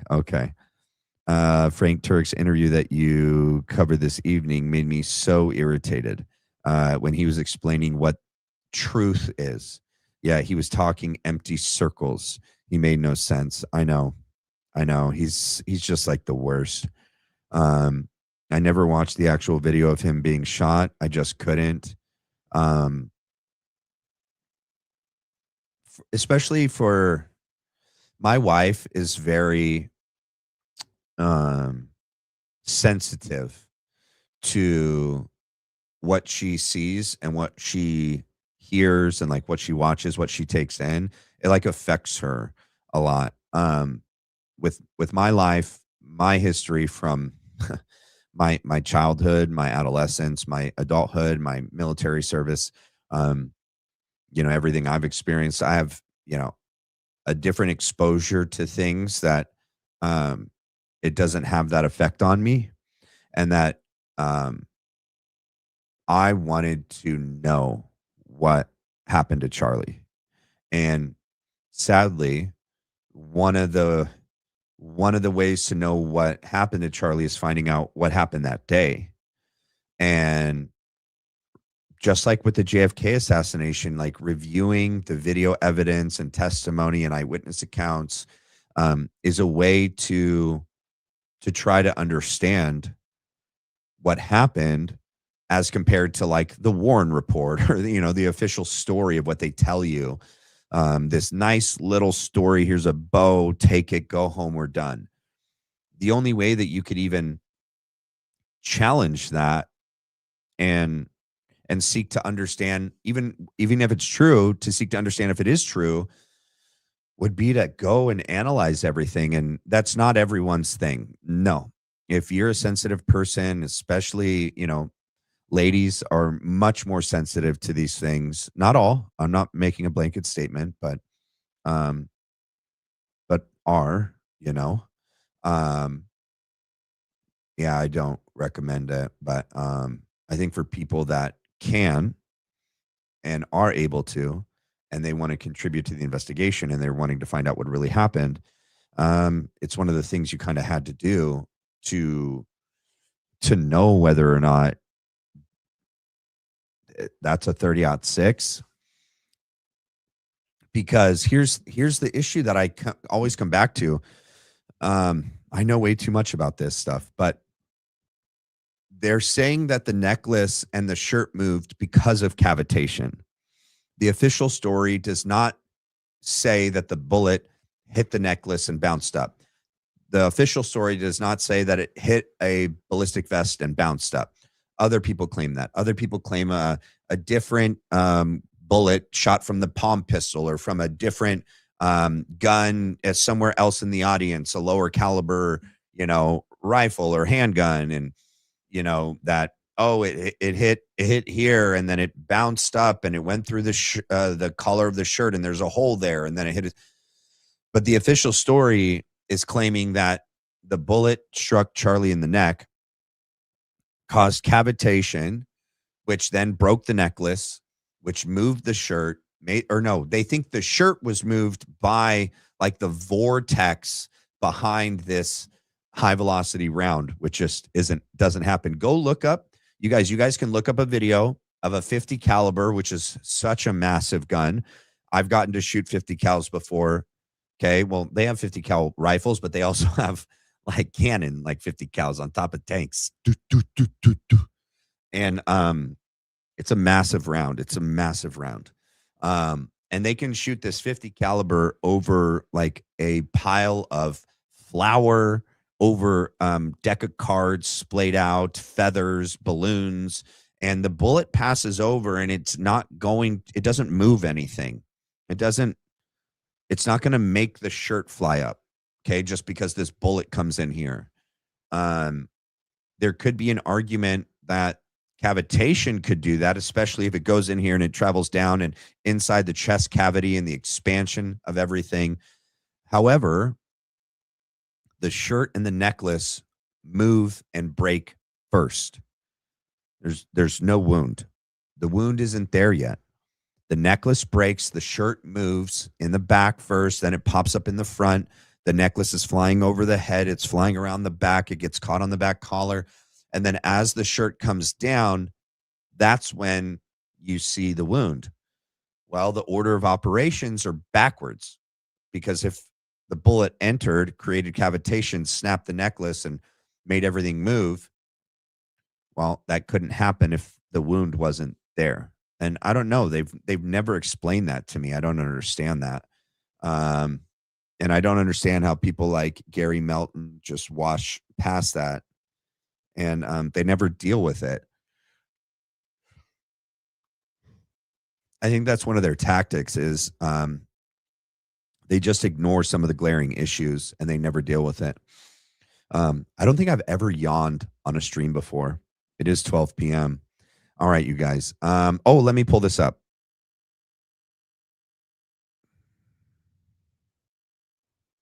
So, you were born October 14th, 1993.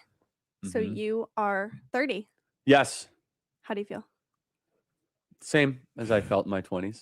I'm not a big birthday fan. Right. Me neither. We are aware. But 30 is a big deal. Is it? Are you excited? I guess. I mean, it's just a number. It's just a day. Hopefully it's better, even better than the 20s. I'm sure it will be. Okay, so how many hours do you think you've been alive for at 30 years old? How many hours? Mm-hmm. Well, that's a big number. Like 1.5 million? What? 262,917 hours. Oh, wow. Okay. How many? I was guessing. So Charlie doesn't sleep that much. I don't He's sleep. Very busy. Yes. But on average, someone that's 30, Uh-huh. how many years do you think they've been asleep for? Probably 6 years. 10 years. 10 years, 1/3. So most people are wasting 33% of their life sleeping. Wow. 30, so 1 out of 3. Okay. There's a lot you could do in that 10 years. Yeah, I guess There's a lot that makes sense. You did without that. You with sleep a that lot 10 as a years. kid, and then I guess you sleep like 8 hours a day, which is 1/3 of your life. But you don't sleep 8 hours a day. No, I don't sleep. Okay. What was the #1 song? What do you think was the #1 song? October 14th, 1993. #1 song? I don't know, something by Nirvana. No. Dream Lover by Mariah Carey. Oh, yeah. She was a big deal back then? Yes. Apparently. I was not alive. Is she still a big deal? No. She only comes back around for Christmas. Yeah, it's like one thing. Because that is okay. her best song. Yep. But I don't actually think she's like a very All I Want talented for live Christmas. singer. Yeah, got it. But that was the #1 song. There's no way he's going to know this. But what No do you way. Yeah. So you guys, I have access to things that nobody has seen. I found a website that you have to pay to be a part of. And there's just all sorts of hidden footage of Charlie in here. It's where all the archived footage is. It's just a treasure trove of Charlie videos. And I'm going to keep playing it. But I saw that by Nicole. I've never seen this. Me neither. It's also where they're hiding the Real America Voice episodes that I've been playing that aren't on their YouTube channel. They're not on their Rumble channel. They're nowhere. This website that I found is, I think, a massive resource for a lot of reasons. Okay. The more reps you get by streaming, the stronger a podcaster you are. I'm a speech coach.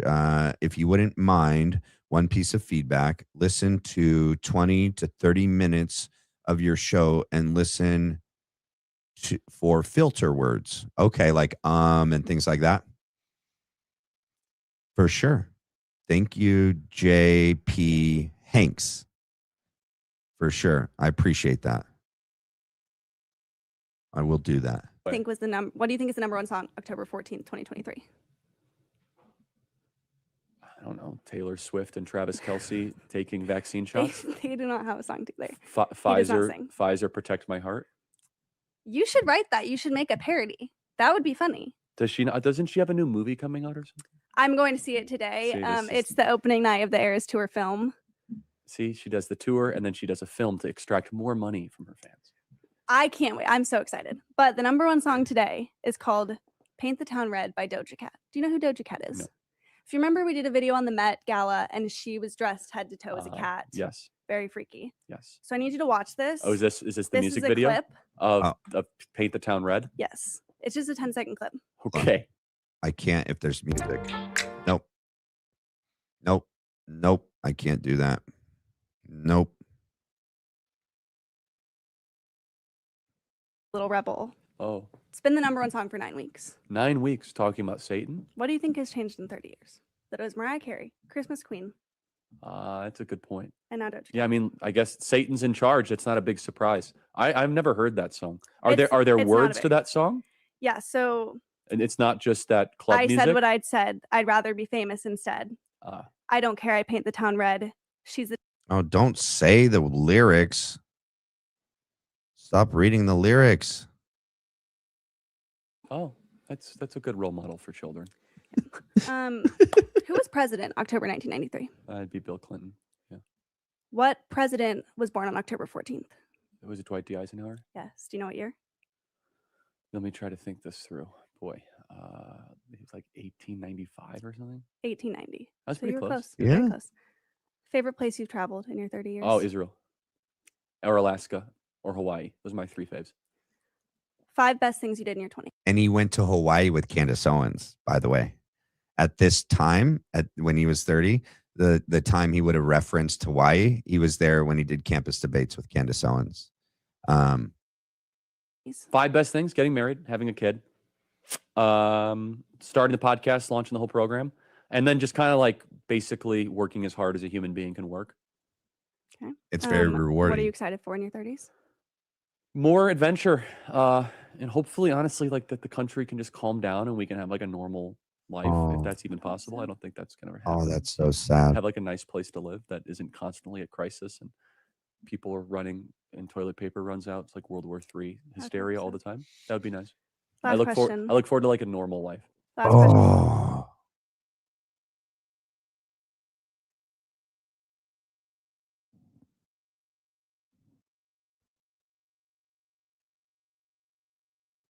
You know what pisses me off about that right there?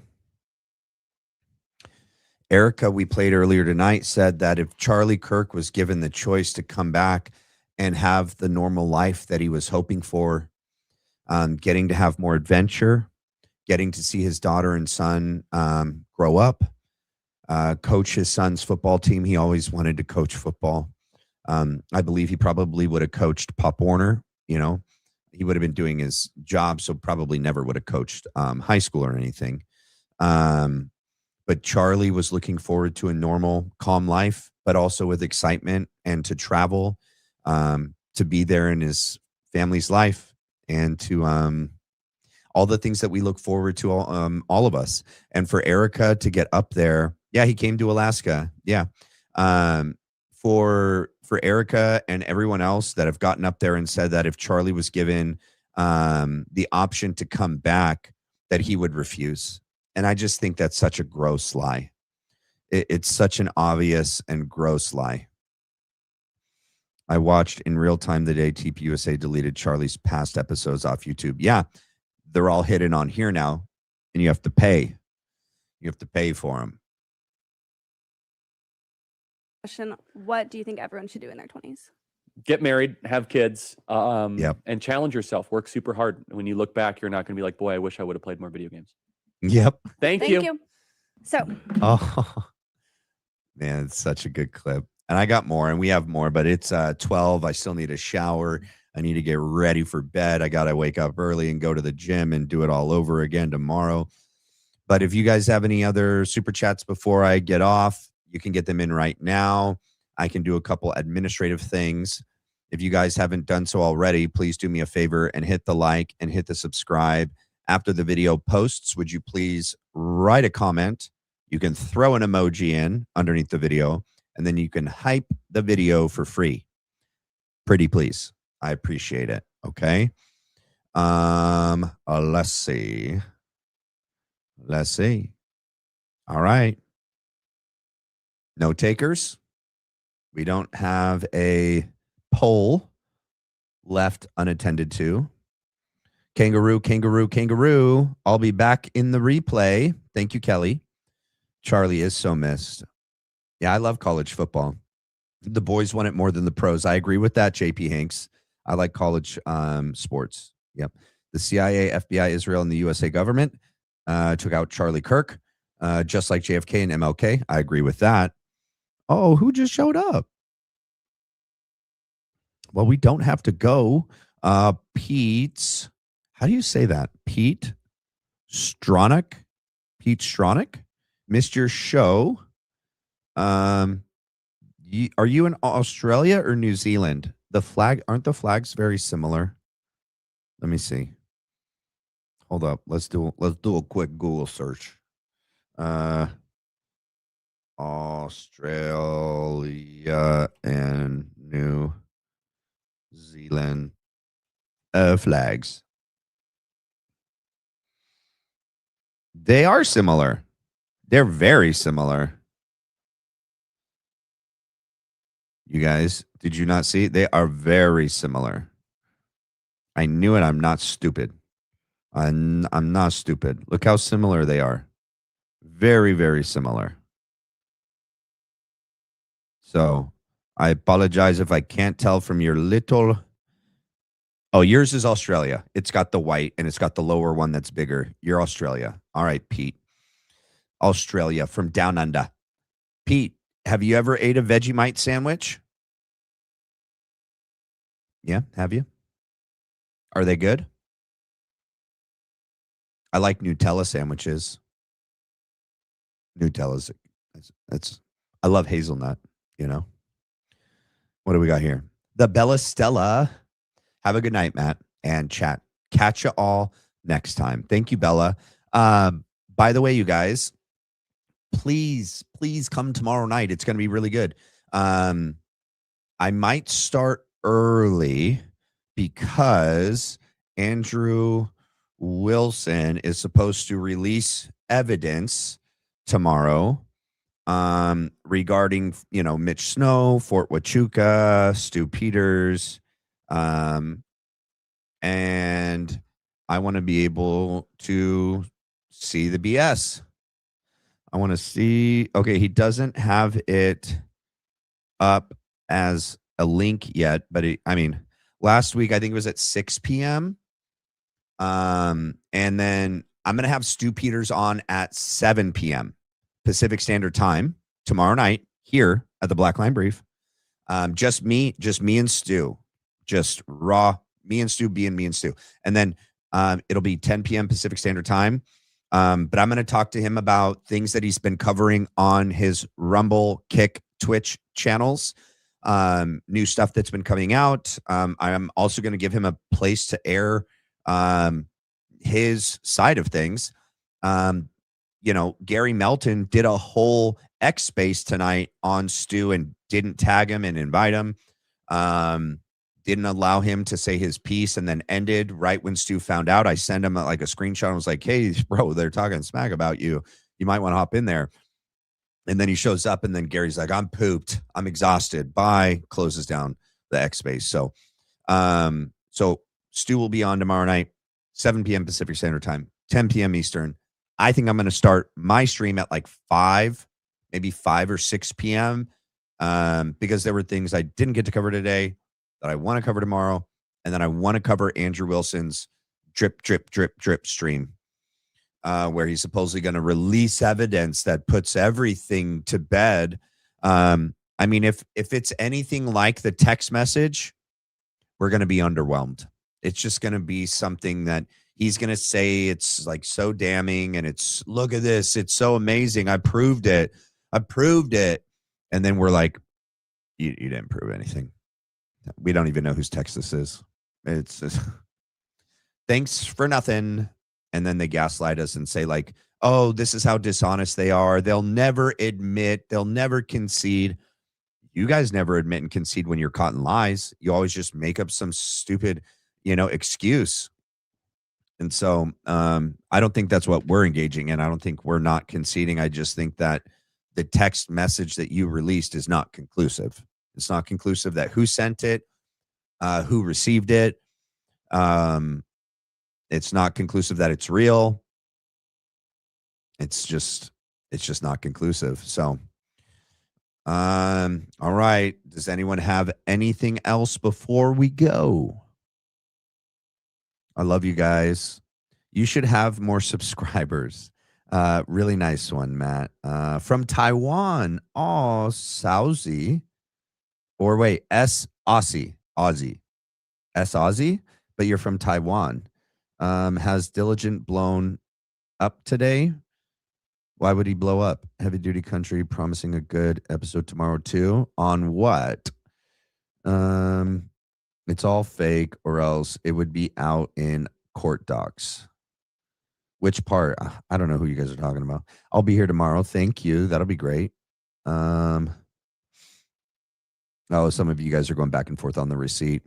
Yeah, there's not enough evidence right now to prove that Tyler for sure was at the Panguitch Cowboy Steakhouse. But there's not enough proof to conclude that he wasn't either.